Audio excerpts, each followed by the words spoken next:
नमस्कार, मैं हूं आशीष चित्रांशी और आप देख रहे हैं द न्यूज लॉन्चर।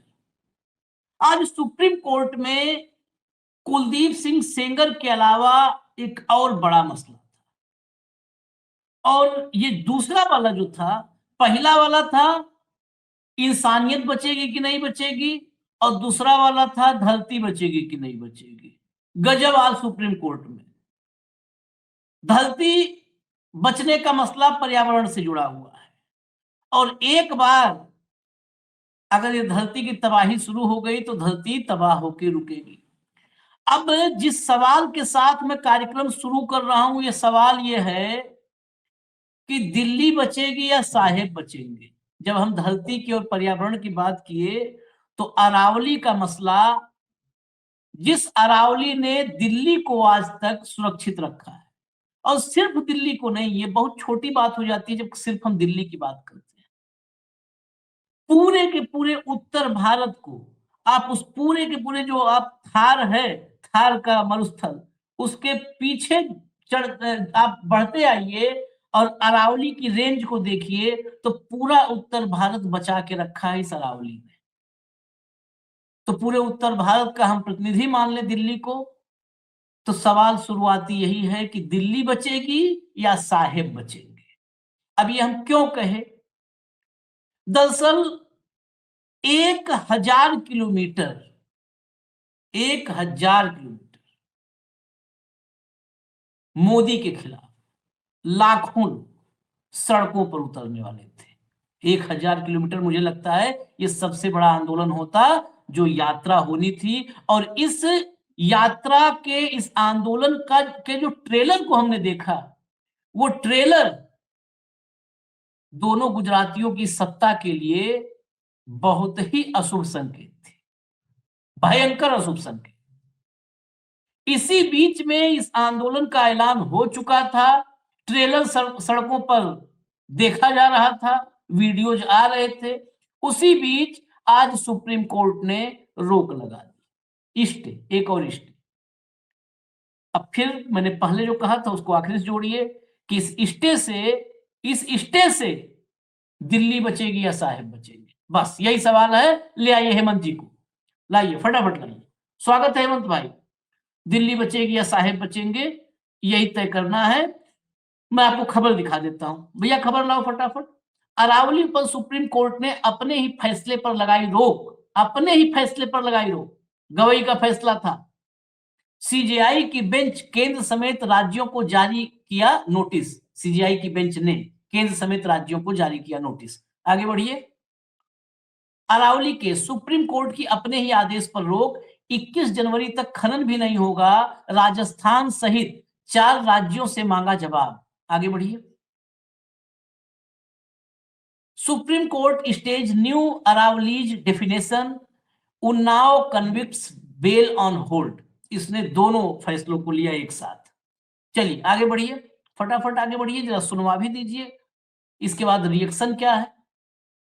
रोक लगाई है, किस तरह देखते हैं केंद्र और राज्य सरकार को नोटिस भी जारी किया? देखिए, जब से ये अरावली को लेके इशू बना है तब से लगातार हम लोग रिक्वेस्ट कर रहे हैं और कह रहे हैं इसमें हमें कोई राजनीति नहीं करनी है। हमें बहुत ही प्रसन्नता है कि आज सुप्रीम कोर्ट ने स्टे कर दिया, हम उसका स्वागत करते हैं और हम उम्मीद करते हैं कि सरकार भी समझ जाएगी कि जनता क्या चाहती है।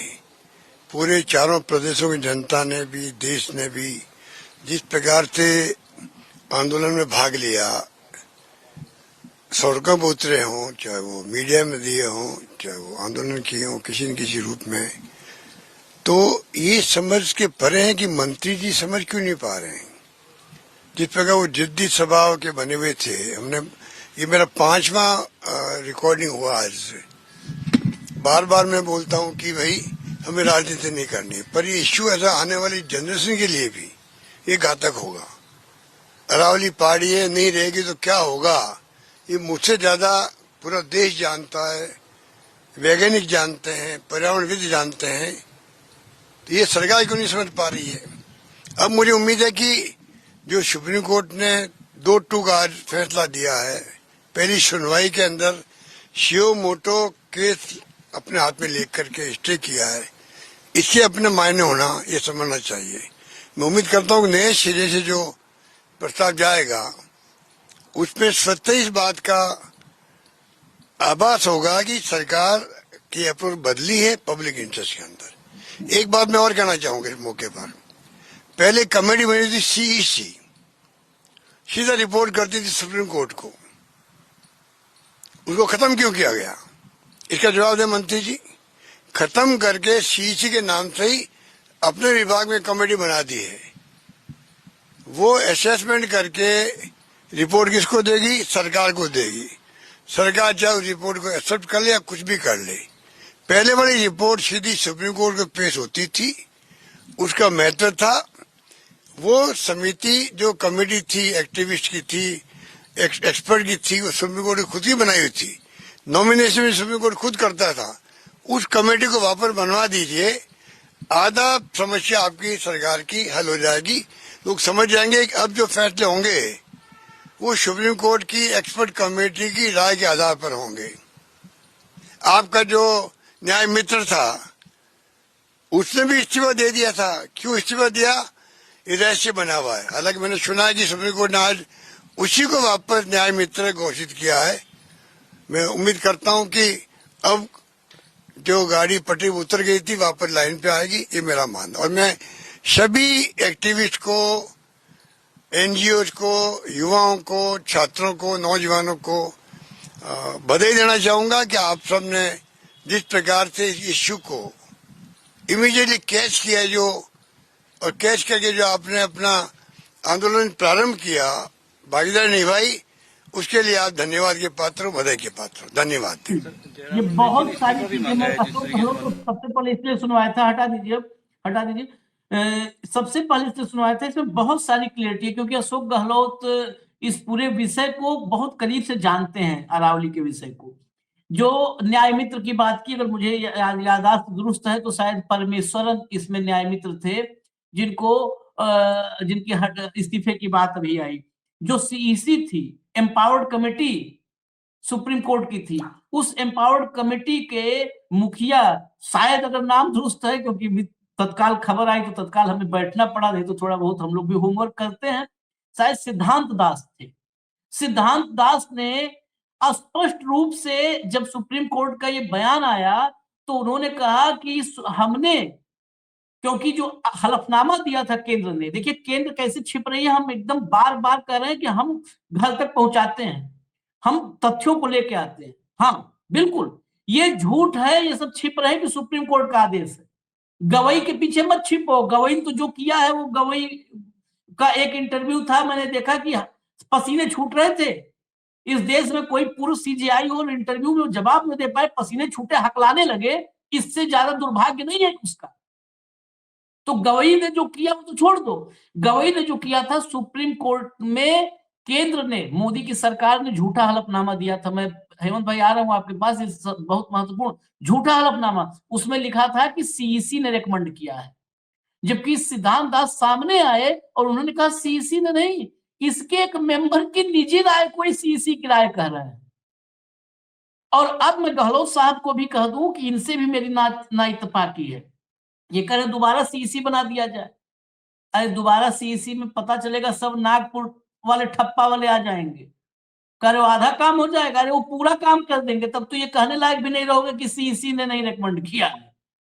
हर संस्थान में, हर संस्था को तो यही नागपुरिये सब कब्जा कर रहे हैं ना।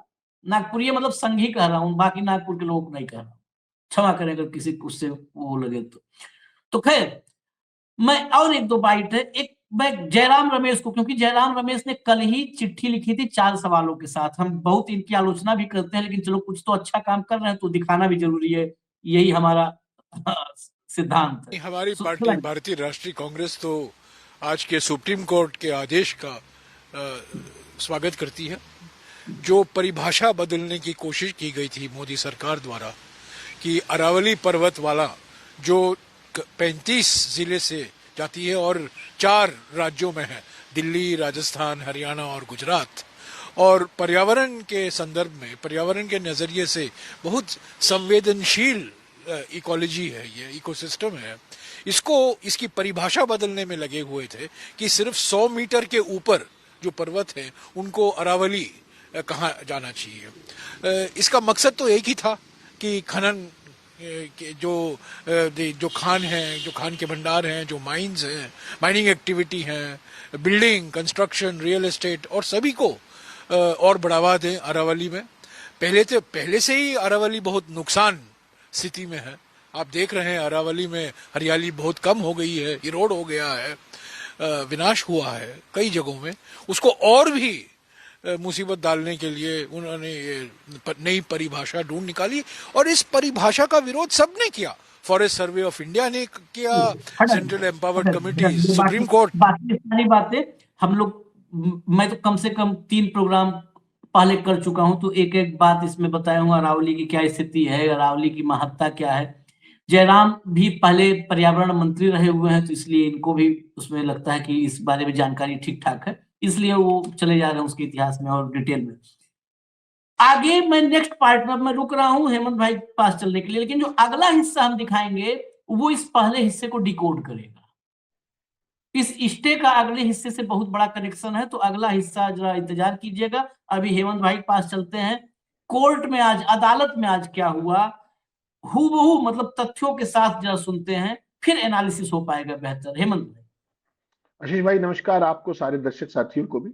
देखिए, ठीक 12:40 पे अरावली का मैटर जो है जस्टिस सूर्यकांत के सामने, उनकी बेंच थी 3 जजों की, उसके सामने शुरुआत हुई। इस पर चूंकि सुओ मोटो का केस था तो सीधा सॉलिसिटर जनरल बोलने के लिए खड़े हुए तुषार मेहता।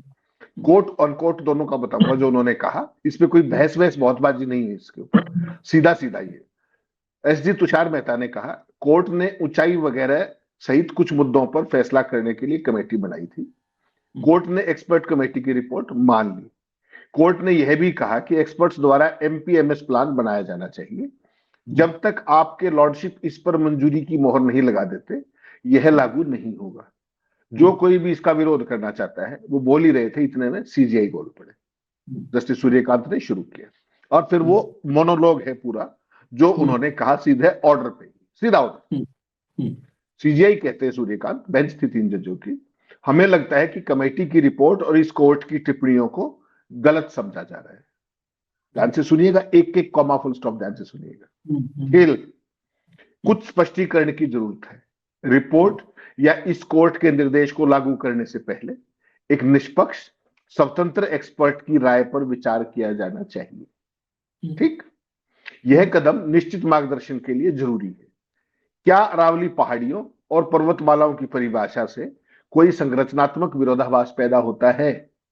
यह तय किया जाना चाहिए कि क्या इससे गैर अरावली क्षेत्रों का दायरा उल्टा बढ़ गया है, जिसे बिना रोक टोक के माइनिंग जारी रखने में आसानी हो रही है। फिर सीजीआई ही बोलते हैं अगले उसमें, क्या इन 500 मीटर के गैप में रेगुलेटेड माइनिंग की इजाजत दी जाएगी? अगर हां, तो इकोलॉजिकल कंटिन्यूटी से समझौता न हो, यह सुनिश्चित करने के लिए किन किन सटीक स्ट्रक्चरल पैरामीटर्स का इस्तेमाल किया जाएगा?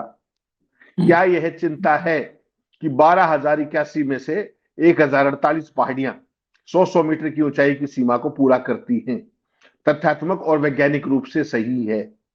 यह तय किया जाना चाहिए कि क्या जियोलॉजिकल जांच जरूरी है। इसके बाद हम ऊपर पूछे गए सवालों की पूरी जांच के लिए रिपोर्ट का असेसमेंट करने के लिए एक हाई पावर्ड एक्सपर्ट कमेटी बनाने का प्रस्ताव देते हैं। एक और कमेटी का प्रस्ताव देते हैं। कौन? खुद सीजीआई। उन इलाकों की विस्तृत पहचान जो अरावली क्षेत्र से बाहर रखे जाएंगे। क्या ऐसे बाहर रखने से गिरावट का खतरा है, जिससे अरावली रेंज की इकोलॉजिकल अखंडता से समझौता होगा? हम सभी को नोटिस जारी कर रहे हैं। सभी को मतलब 4 स्टेट्स, दिल्ली, हरियाणा, राजस्थान और गुजरात।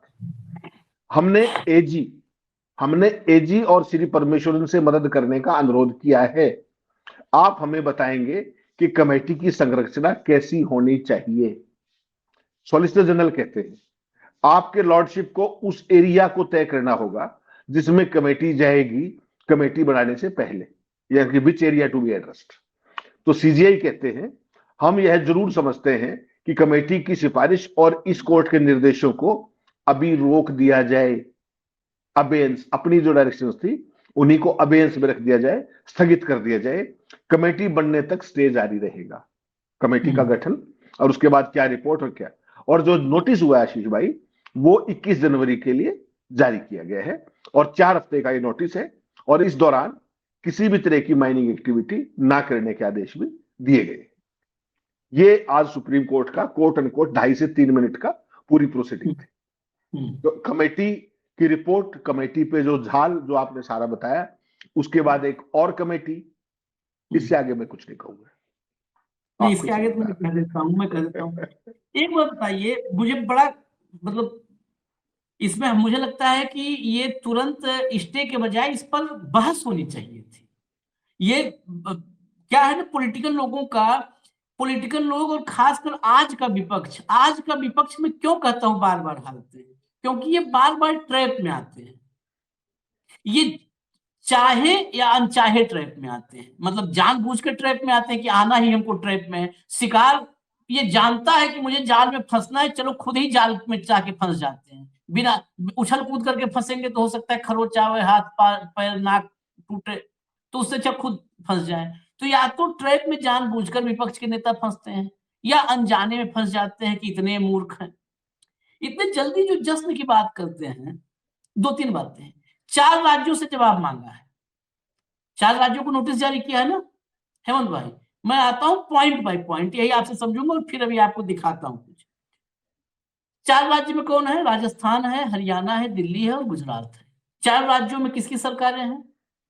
चारों में ही चारों में, चारों में सर्वधर्म समभाव की सरकार है? पर्ची वाली सरकारें हैं चारों में। ये चारों राज्य और इन अरावली के मूवमेंट का अगुआ राजस्थान है, था और है, और आगे होगा अगर मूवमेंट तो रहेगा अगुआ राजस्थान के मुख्यमंत्री भजन लाल शर्मा, जो किसको श्रद्धांजलि दे दे पता ही नहीं चलता। एक बार नरेंद्र मोदी दे दिया था श्रद्धांजलि। वो भजन लाल शर्मा अरावली पे बता रहे थे कि जो है कांग्रेस गुमराह कर रही है, इसीलिए कांग्रेस की हालत है, आप लोग गुमराह मत होइए। जब वो सरकारें, उनका विजन क्लियर है हेमंत भाई, मैं इसलिए नहीं कह रहा हूं कि आगे वो क्या करेंगे, जब उनका पिछड़ा विजन क्लियर है कि जो भी सुप्रीम कोर्ट में गवई ने जिस भी परिभाषा पर मुहर लगाई थी वो परिभाषा बिल्कुल दुरुस्त है, तो उनसे आप क्या जवाब की अपेक्षा कर रहे हो? क्या जवाब की अपेक्षा कर रहे हो? आशीष भाई, कुछ चीजें जो रीडेफिनेशन की जो बात आपने कही, इस हाँ। पूरे खेल को समझना पड़ेगा आपको। इसमें किसी भी जल्दबाजी करने की बजाय इस पूरे गेम को समझिए। क्या है अब, क्या है, कमेटी थी, सब कुछ हो गया, सारा बता दिया आपने। अब इस मुद्दे पर और ज्यादा डिटेल में स्टडी की बात की जाएगी, और ज्यादा डिटेल। यह याद रखना जरूरी है कि इस रीडेफिनेशन का विरोध पहले किस किस ने किया था। जो रीडेफिनेशन जो अप्रूव की मिस्टर गवई ने, इसका डेफिनेशन का विरोध किसने किया था?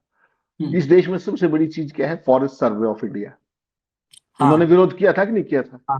सुप्रीम कोर्ट की सेंट्रल अपार्ट कमेटी और खुद एमिकस क्यूरी, तीनों ने विरोध किया था। किया था कि नहीं किया था? On record. उसके बाद भी लागू करने पे कौन आमदा था? मोदी जी के मंत्री। अब सवाल यह है कि अभी कुछ समय के लिए आपको राहत मिलेगी फॉर द टाइम। इसको जैसे आप पहले पिछले शो में भी कह रहे थे ना, पार्शियल राहत है ये, सांस लेने का एक सांस लेने की गुंजाइश छोड़ी है थोड़ी सी। लेकिन अरावली को मोदी सरकार की उन चालों से बचाने के लिए लगातार लोगों को भी संघर्ष करना होगा, जिसके तहत पूरे माइनिंग, रियल एस्टेट और दूसरी एक्टिविटीज के लिए खोले जाने का षड्यंत्र है। आपको पता है ना, अरावली सफारी कौन कर रहा था? हरियाणा का एक पुराना यशस्वी अरावली सफारी। ठीक, आज सुप्रीम कोर्ट के निर्देश से केवल एक हल्की सी किरण जागी है, किरण। और उसको जो आपने जिस तरीके से कहा, इस फैसले को अब देखते हुए पर्यावरण, वन और जलवायु मंत्री जो थे, सबसे ज्यादा वो, उनकी सारी दलीलें खारिज हुई कि नहीं हुई? आज जब रीडेफिनेशन के पक्ष में जो बात कर रहे थे, अगर सुप्रीम कोर्ट उस पर सहमत होता तो आज फिर ये सब करने की क्या जरूरत थी? तो क्या ऐसे में मंत्री जी को अपने पद पे रहना चाहिए? सवाल तो ये भी आएगा कि क्या उनको रहना चाहिए इस बायस। और अब हालत देखिए, आमतौर पर ऐसा होता नहीं। सुप्रीम कोर्ट अपने ही आदेशों को वापस बुलाता है, गवई साहब करके गए, ठीक, नई चीजें लागू होगी। अब उसी आदेश को चंद महीनों के अंदर, महीना एक ही हुआ है, 1.5 महीना हुआ है, उसके अंदर अगले सीबीआई उसको दोबारा सुओ मोटो करके और फिर उस पर कमेटी बनाते हैं। ये हो क्या रहा है? आपको ध्यान है एक कमेटी पेगासस में भी बनी थी, जांच होनी थी, याद है? क्या वो उस कमेटी का, वो किसने बनाई थी? कहाँ है वो कमेटी? उसकी रिपोर्ट कहाँ है? एक और आपके मित्र हैं, बहुत बड़ा चलाते हैं गुजरात के अंदर, बहुत सारे पशुओं को लाने का मामला है, आपका भतीजा है लाडला, वो जो चलाता है लाखों हजारों पशु, उसके अंदर 15 दिन में कमेटी बनी, सारी रिपोर्ट आकर के वो कमाल हो गया।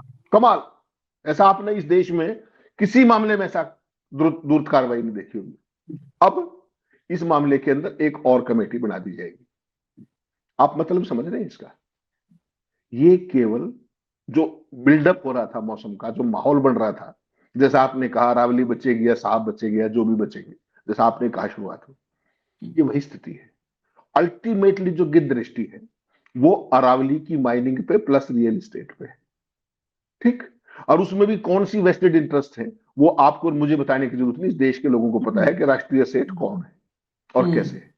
अब इसको आप अगर इसको जीरो इन करना चाहेंगे तो केवल एक लाइन की बात यह है कि क्या इन सारी चीजों में फॉरेस्ट सर्वे ऑफ इंडिया और जो एक्सपर्ट कमेटी, जो एम्पावर्ड कमेटी, जो सारे लोग कह रहे थे, क्या उन, अब ये पहली बात है कि इस कमेटी में आएगा कौन? ठीक, कमेटी के लिए नाम तो सरकार ही सुझाव देती है, अगर वही आपके नागपुरी आ गए तो फिर तो काम ही हो गए, फिर तो कुछ करने की जरूरत है नहीं। या जो लोग जिनकी स्टडी है, जिनको इस मामले की क्लैरिटी है, चाहे वो फॉरेस्ट सर्वे ऑफ इंडिया है, चाहे वो एमिकस क्यूरी है, चाहे दूसरे लोग हैं, उनकी एक्सपर्ट एडवाइस को मानेंगे, या जो एक वेस्टेड एजेंडा मंत्री जी चला रहे थे लगातार कि ये नहीं होगा और वो नहीं होगा, तो फिर ये अब कैसे अबेयंस में चला गया? गवई का ऑर्डर 1.5 महीने के अंदर कैसे स्टे हो गया? ये पूरा चीज समझना पड़ेगा कि इस देश के अंदर ये हो क्या रहा है। जब आप पकड़े जाओ तो डिले कर लो, प्रोलॉन्ग कर लो, ना पकड़े जाओ तो धक्का कर लो, और लोग सड़कों पे आ जाए तो सुओ मोटो कर लो। यही है क्या? आपको लोकतंत्र मुबारक।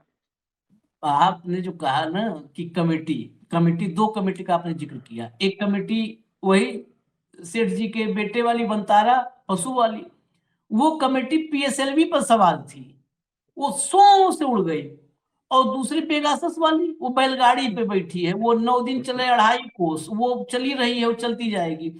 कमेटी, आप देखिए कमेटी के गठन के इस आदेश के साथ कुछ चीजों को आपको जोड़ के देखना पड़ेगा, तभी समग्र तस्वीर आएगी सामने, संपूर्ण तस्वीर।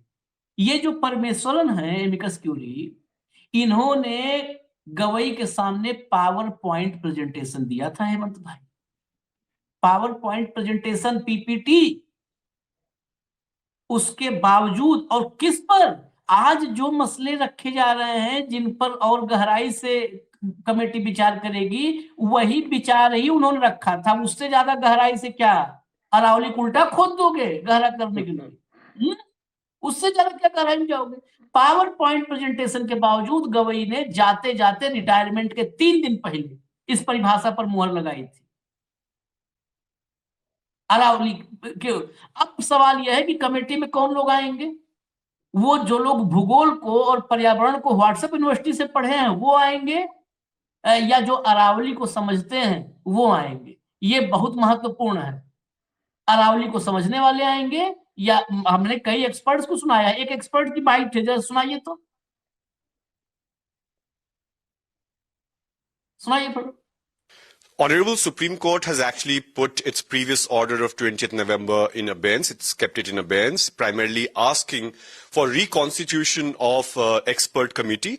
In fact, the note that was read by the Chief Justice of India clearly states that there is a lot of confusion with regard to Aravali, its definition and redefinition. In fact, the Chief Justice of India also spoke about the continuity in this entire ecological region. In fact, he also spelled out that how could only 1,000 hills out of the 12,000 so-called hills that are there in the Aravali region be qualified to be Aravalis, and the rest will be expendable for mining. So it's an unprecedented decision. The fact that the Supreme Court took suo motu cognizance and heard the matter, of course not today on merits in that sense, but asked the government of India to re-look at this entire order, this entire redefinition, and constitute a high-powered committee of experts is extremely important. I think till 21st of January. This order will be in abeyance, and the fact that the courts have decided to think about its previous decision is unprecedented. चलिए, अब जरा इनकी बात आपने सुना। मैंने ये तो खैर ये तो खाली फैसले की बात कर रहे हैं। मैंने दिल्ली विश्वविद्यालय के प्रोफेसर से लेकर के बहुत सारे एक्सपर्ट्स की राय सुनी। हम तो हर चीज के विशेषज्ञ नहीं हो सकते, हम लोग पढ़ते हैं, सुनते हैं, तभी तो चर्चा में आते हैं। सबने अरावली की इंपॉर्टेंस बताई है, बहुत अलग है। ये क्यों हुआ? ये आनंद फानंद में कमेटी बनाओ, फिर से चलो पुनर्विचार कर लो। गवई 1.5 महीने पहले गए थे, 1.5 महीने पहले, 3 दिन पहले रिटायरमेंट के। क्यों? जरा वो आपको मैं दिखाता हूं। लाओ भैया, तो असली चीज यही अगर आप समझ गए तो आप समझ जाएंगे कि इस देश में हो क्या रहा है। अरावली सत्याग्रह यात्रा, गौर से पढ़िएगा। ऊपर देखिए एक लाठी लेकर के बूढ़ा आदमी है, वो लिखा हुआ टेक्स्ट में। ये डिजाइन भी बहुत प्रॉपर हुआ है। ये न कांग्रेस का डिजाइन है न किसी का। ये एक्टिविस्ट और जनता का जो है स्वतः स्फूर्त जो आंदोलन है उसका प्रतीक है ये पोस्टर। ऊपर जो लाठी लिए आदमी जा रहा है ना, उस आदमी का नाम महात्मा गांधी है, जिसके नाम से बहुत ये सब दिक्कत इन सबको होती है। मनरेगा से हटा दिए सब। तो वो जब लाठी लिया हुआ आदमी चलता है तो वो उस लाठी से बिना लाठी हौके हुए अच्छे अच्छों भगा दिया, वो अंग्रेजों को ही भगा दिया। इसीलिए उसकी ऊपर फोटो है। अरावली सत्याग्रह यात्रा गुजरात, राजस्थान, हरियाणा, दिल्ली, 4 राज्य, 1000+ किलोमीटर, 7 जनवरी से प्रारंभ। पेड़, पानी, पहाड़, भविष्य को बचाने का जन आंदोलन है। ठीक है, ये पोस्टर बहुत महत्वपूर्ण है। इस पोस्टर का महत्व अगर समझना है तो जरा एक विजुअल दिखाइए भैया, विजुअल दिखाइए, विजुअल दिखाइए। ये ट्रेलर है, ये देखिएगा, ऑडियो बंद ही रखिए, ये देखिएगा। हेमंत भाई देखो विजुअल जरा, ये ट्रेलर है। कैसे सड़क पर मतलब रेला लगा हुआ है, और इस भीड़ की ताकत आप समझिए कि इस भीड़ में चाहे गोविंद सिंह डोटासरा हो, चाहे सचिन पायलट हो, चाहे भंवर जितेंद्र हो, सब जाना चाहते हो, सब पहुंचे। क्योंकि यहाँ पर हाजिरी नहीं लगेगी। राजनीति में जरूरी है, ठीक है, अच्छी बात है, गए आप, जाना भी चाहिए, आप लोग को हर जगह खड़े होना चाहिए। लेकिन ये विजुअल्स हैं, ये ट्रेलर है, ये एक एक जगह पर डरा रहे हैं। जब ये अलवर में और छोटी छोटी जगहों में ये हालत है, देखिए। अब यही यात्रा 1000 किलोमीटर जाएगी। आपको अंदाजा है कितने लाख लोग खड़े हो सकते हैं? कितने लाख लोग। और इस यात्रा में, इस आंदोलन में जो एक हिडन फैक्टर जिसको कई जगह लिखा गया, जेन जी। अब जेन जी वैसे ही शब्द सुन के बुखार चढ़ जाता है साहब को, हमारे सुनते बुखार हो जाता है। और 1000 किलोमीटर, लाखों जेन जी अगर हो गए, भाई साहब स्टे होने था, स्टे होना था। बस अब कमेटी का इंतजार करो। ये देखिए अगला विजुअल अलवर का। ये मैं इसलिए दिखा रहा हूं आपको, इससे समझ में आ जाएगा। अब आगे डोटासरा की बाइट भी हम नहीं चलाएंगे, नहीं तो वो था, वो सब जाके वहां बता रहे कि हम लड़ेंगे, लड़बो करबो मोरबो टाइप में सब वहां पर अपना अपना वो कर रहे हैं। लेकिन ये भीड़, मुझे यकीनन मैं कह सकता हूं, ये कांग्रेस की, सिर्फ और सिर्फ कांग्रेस की जुटाई भीड़ नहीं है। क्योंकि कांग्रेस की जुटाने पर इतनी भीड़ नहीं जुटेगी। और बगैर राहुल गांधी के, राहुल रहे तब तो जुट जाती है, बिना राहुल गांधी के नहीं ये सब होता। ये जनता है, क्योंकि उसे अपने आने वाली नस्लों को, आने वाली पीढ़ियों की सांसें थमती नजर आ रही है, इसलिए उतर रहे हैं। और इसलिए जब ये उतर रहे हैं सड़क पर तो उनकी सांसें चढ़ रही हैं। अब इसलिए मैं दिखाया था इसको, इसीलिए मैं कहा था सेकंड पार्ट गौर से देखिएगा। अब बताइए हेमंत भाई, फाइनली कौन बचेगा? दिल्ली बचेगी या साहेब बचेंगे? मुझे यही लगता है कि साहेब बचेंगे। दिल्ली रहे न रहे, देश रहे न रहे, मोदी रहना चाहिए, मोदी रहना चाहिए, देश रहे न रहे, मोदी रहना चाहिए। आशीष जी, 100 साल से जिस काम की तपस्या हो रही थी, वन नेशन वन लीडर, उसकी परिकल्पना को साकार करने के लिए ये सारे के सारे प्रपंच जो आप देखते हैं, डे इन इंडिया आउट, ये सारा उस सिलसिले का हिस्सा है। लेकिन एक चीज आपको फिर बता दूं, मैं हमेशा आशावादी व्यक्ति हूँ।